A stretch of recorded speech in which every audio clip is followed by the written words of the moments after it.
नमस्कार मित्रांनो.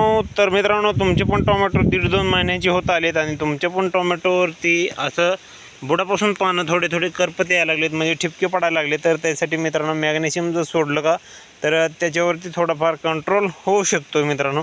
तर लवकरात लवकर जर तुम्ही सोडलं तर कंट्रोलमध्ये येऊ शकते. तर त्यासाठी आपण मॅग्नेशियम आणलं मित्रांनो. आपले 2000 प्लॅन्ट आहेत, म्हणजे झाड आहे 2000. तर त्यासाठी आपण 3 किलो जवळजवळ सोडणार आहोत.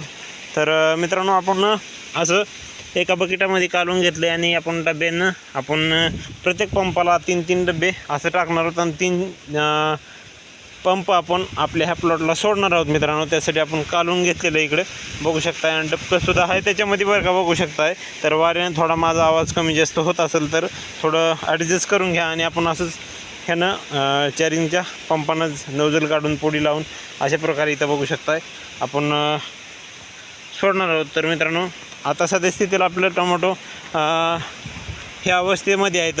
तर मित्रांनो, ह्याच्यामध्ये आता नागाळी पण झाली. आपल्याला लगेच थोड्या वेळानं फवारून पण घ्यायचं आहे संध्याकाळच्या टायमिंगला, जेणेकरून सर्व कीटनाशक म्हणजे कीटक जे आहेत का नाही तर ते झाडावर पण येऊन बसतील आणि आळ्या तर काय झाडावर असणारच आहेत. तर मित्रांनो, त्यासाठी आपण थोड्या वेळानं फवारून पण घेणार आहेत संध्याकाळी. तर मित्रांनो, पावसाचं वातावरण चांगलं असल्यामुळं आपले टोमॅटो व्यवस्थित दिसायला लागलेत आता आणि व्यवस्थित माल पण आहे, फुलं पण आहेत बघू शकताय. आणि अजून 4-5 दिवसांनी आपल्याला बांधा पण लागणार आहेत.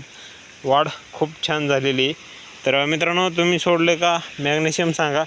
हे बघू शकता वाढलं किती मोठं. आपण इथं बांधलेलं ह्याच्यावर इतकं वाढले बघू शकताय. 8 दिवसामध्ये खूप वाढ झालेली आहे. आणि ही मित्रांनो वेल तुम्हाला ह्याचा मी स्पेशल व्हिडिओ टाकेल, ह्याला फळ लागल्यानंतर कोणचा वेल आहे ती.